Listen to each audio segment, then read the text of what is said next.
Contractor ಒಬ್ಬನ ಎಡವಟ್ಟಿನಿಂದ gelatine ಸ್ಫೋಟವಾಗಿ ಬಾಲಕನ ಕೈ ಬೆರಳೇ ಕಟ್ಟಾಗಿದೆ. ಸದ್ಯ ಪೋಷಕರು ನ್ಯಾಯಕ್ಕಾಗಿ ಅಂಗಲಾಚುತ್ತಿದ್ದಾರೆ. ಈ ಕುರಿತ ವರದಿ ಇಲ್ಲಿದೆ. ಜಿಲೆಟಿನ್ ಸ್ಫೋಟ, ಕತ್ತಲಲ್ಲಿ ಬಾಲಕನ ಜೀವನ. ಕಾಂಟ್ರಾಕ್ಟರ್ ಎಡವಟ್ಟಿನಿಂದ ವಿದ್ಯಾರ್ಥಿಯ 3 ಬೆರಳು ಕಟ್. ನ್ಯಾಯಕ್ಕಾಗಿ ಅಂಗಲಾಚುತ್ತಿದೆ ಬಾಲಕನ ಕುಟುಂಬ. ಕಳೆದ ಡಿಸೆಂಬರ್ನಲ್ಲಿ ಡ್ರೋನ್ ಪ್ರತಾಪ್ ಸೋಡಿಯಂ ಬಾಂಬ್ ಸ್ಫೋಟಿಸಿ ಜೈಲಿಗೆ ಹೋಗಿ ಬಂದಿದ್ದು ಗೊತ್ತೇ ಇದೆ. ಆದರೆ ಇಂಥದ್ದೇ ಒಂದು ಪ್ರಕರಣ ತುಮಕೂರು ಜಿಲ್ಲೆಯ ಗುಬ್ಬಿ ತಾಲೂಕಿನ ಸಿಎಸ್ಪುರದ ಇಡಗೂರಿನಲ್ಲಿ ನಡೆದಿದೆ.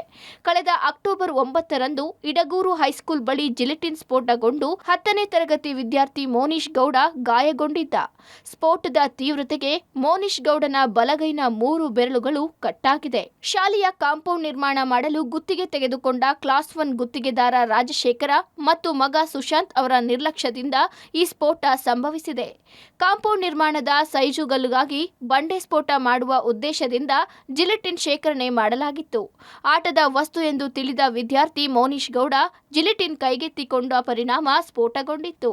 ಆದರೆ ಗುತ್ತಿಗೆದಾರನ ಎಡವಟ್ಟು ಎಂದು ಗೊತ್ತಿದ್ರೂ ಕೂಡ ಪೊಲೀಸರು ಅಪರಿಚಿತ ವ್ಯಕ್ತಿ ಎಂದು ಎಫ್ಐಆರ್ನಲ್ಲಿ ದಾಖಲಿಸಿದ್ದಾರೆ. ಈಗ 3 ಬೆರಳುಗಳನ್ನು ಕಳೆದುಕೊಂಡ ಬಾಲಕನ ಕುಟುಂಬ ನ್ಯಾಯಕ್ಕಾಗಿ ಅಂಗಲಾಚುತ್ತಿದೆ. ಪೊಲೀಸ್ ಸ್ಟೇಷನ್ಗೆ ಹೋದರೆ ಪೊಲೀಸ್ನವ್ರು ಯಾರೂ ನಮಗೇನು ರೆಸ್ಪಾನ್ಸ್ ಮಾಡ್ತಿಲ್ಲ ಸರ್. ಬರ್ತೀನಮ್ಮ ಬರ್ತೀನಿ ಅಂತ ಹೇಳ್ತಿದ್ದಾರೆ. ತಳಗೆ ಬಂದು ಯಾರೂ ಇನ್ವೆಸ್ಟಿಗೇಷನ್ ಮಾಡಿಲ್ಲ ಸರ್. ಅವನಿಗೆ ಮುಂದಕ್ಕೆ ಅವ್ನಿಗೇನಾದ್ರು ಒಂದು ಕೆಲಸ ರೀತಿ ಬೇಕು. ಅವನಿಗೆ ಒಂದು ಗೌರ್ಮೆಂಟ್ ಕೆಲಸ ಸಿಕ್ಕಿದ್ರೆ ಅವ್ನ ಭವಿಷ್ಯಕ್ಕೊಂದು ಒಳ್ಳೇದಾಗುತ್ತೆ ಅಂತ ನನ್ನಿದು. ಪಂಚಾಯತಿ ಕೆಲಸ ಆಗಿದ್ರು PDO ಮತ್ತು HM ಅವರು ಜವಾಬ್ದಾರಿ ತಗೊಳ್ಳೋದಕ್ಕೆ ರೆಡಿ ಇಲ್ಲ. ಇವರಿಗೆ ಏನು ಈ ಥರ ಅನ್ಯಾಯ ಮಾಡಿದಾರೋ ಅವರಿಗೆ ತಕ್ಕ ಶಿಕ್ಷೆನೂ ಸಹ ಆಗಬೇಕು ಸರ್. ಡ್ರೋನ್ ಪ್ರತಾಪ್ ವಿರುದ್ಧ ನಮೂದಿಸಿದ BSN ಸೆಕ್ಷನ್ ಅನ್ನೇ ಈ ಪ್ರಕರಣದಲ್ಲೂ ಹಾಕಲಾಗಿದೆ. ಆದರೆ ಸಾಕ್ಷ್ಯ ಇದ್ದರೂ ಆರೋಪಿಗಳು ಯಾರೆಂದು ತೋರಿಸದೆ ಸಿಎಸ್ಪುರ ಪೊಲೀಸರು ನಿರ್ಲಕ್ಷ್ಯ ತೋರಿದ್ದಾರೆ. ಆದಾಗ್ಯೂ ಗುತ್ತಿಗೆದಾರರಾದ ರಾಜಶೇಖರ್ ಮತ್ತು ಸುಶಾಂತ್ ನಿರೀಕ್ಷಣಾ ಜಾಮೀನು ಪಡೆದು ರಾಜಾರೋಷವಾಗಿ ಓಡಾಡಿಕೊಂಡಿದ್ದಾರೆ. ಇತ್ತ ಬೆರಳುಗಳನ್ನು ಕಳೆದುಕೊಂಡ ಬಾಲಕನ ವಿದ್ಯಾಭ್ಯಾಸಕ್ಕೆ ಕುತ್ತು ಬಂದಿದೆ.